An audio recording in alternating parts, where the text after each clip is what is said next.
Hello friends, good morning. അപ്പോൾ രാവിലെ എഴുന്നേറ്റപ്പോൾ തന്നെ നല്ല മഴയായിരുന്നു. മഴയും മൂടലും കാര്യങ്ങളൊക്കെയാണ്. അപ്പോൾ ആ സമയത്ത് ഞാനിങ്ങനെ ആലോചിച്ചു, ഒന്ന് അമ്മൂമ്മയുടെ വീട്ടിൽ പോയിട്ട് വന്നാലോ എന്നിങ്ങനെ ആലോചിച്ചു. പക്ഷേ അമ്മൂമ്മനെ വിളിച്ചപ്പോൾ അമ്മൂമ്മക്ക് അവിടെ പനിയും കാര്യങ്ങളൊക്കെയാണ്. അപ്പം ഞാൻ വിചാരിച്ച സെക്കൻഡ് ഓപ്ഷൻ ഞാൻ സേതുവിൻ്റെ വീട്ടിലേക്ക് പോകാമെന്നിങ്ങനെ മൈൻഡ് ഞാൻ സെറ്റാക്കി.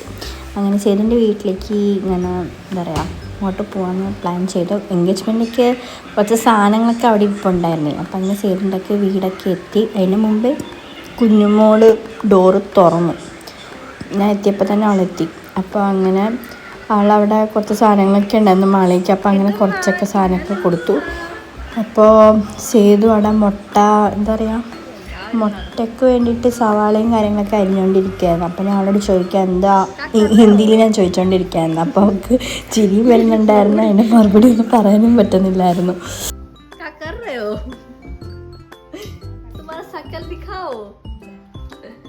അപ്പോൾ അങ്ങനെ ഞങ്ങൾ ഫുഡ് കഴിക്കാൻ വേണ്ടിയിട്ടുള്ളൊരു തയ്യാറെടുപ്പായിരുന്നു. അപ്പോൾ സേതുവിനൊരു മോര് കറി ഉണ്ടായിരുന്നു. അത് അടിപൊളിയെന്ന് വെച്ചാൽ അടിപൊളിയാണ്. എനിക്ക് ഭയങ്കരമായിട്ട് ഇഷ്ടമായി. അപ്പോൾ ഞാനും സേതും കുഞ്ഞുമ്പോൾ ഞങ്ങളെല്ലാം ഫുഡൊക്കെ കഴിച്ചിട്ടൊക്കെ വരാം കേട്ടോ. അങ്ങനെ ഫുഡൊക്കെ കഴിച്ച് ഒരു 3-3:30 ആയപ്പോൾ ഞാനോട് പറഞ്ഞു, വാ നമുക്ക് പഴംപൊരി മേടിച്ചുകൊണ്ട് വരാമെന്ന് പറഞ്ഞു. അപ്പോൾ ഞാനും സേതു നേരെ പഴംപൊരി മേടിക്കാൻ വേണ്ടി കടയിൽ കയറി. അവിടെ കയറിയപ്പോൾ ഒടുക്കത്തെ തിരക്ക് എന്ന് വെച്ച് കഴിഞ്ഞാൽ പഴംപൊരിക്ക് വേണ്ടി മാത്രം. അവിടെ പഴംപൊരി ഭയങ്കര കുറച്ച് ഫാൻസാണ്.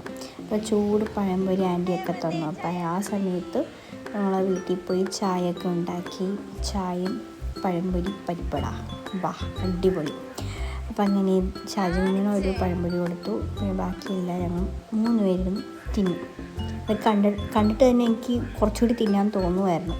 അപ്പോൾ അങ്ങനെ കഴിച്ച് ഇങ്ങനെ സംസാരിച്ച് ഓരോരോ കാര്യങ്ങൾ പറഞ്ഞ് എന്താ പറയുക, വിശേഷങ്ങളൊക്കെ അങ്ങോട്ടും ഇങ്ങോട്ടൊക്കെ പറഞ്ഞ് ഒരു നല്ലൊരു മൊമെൻ്റായിരുന്നു. നല്ലൊരു സൺഡേ ആയിരുന്നു.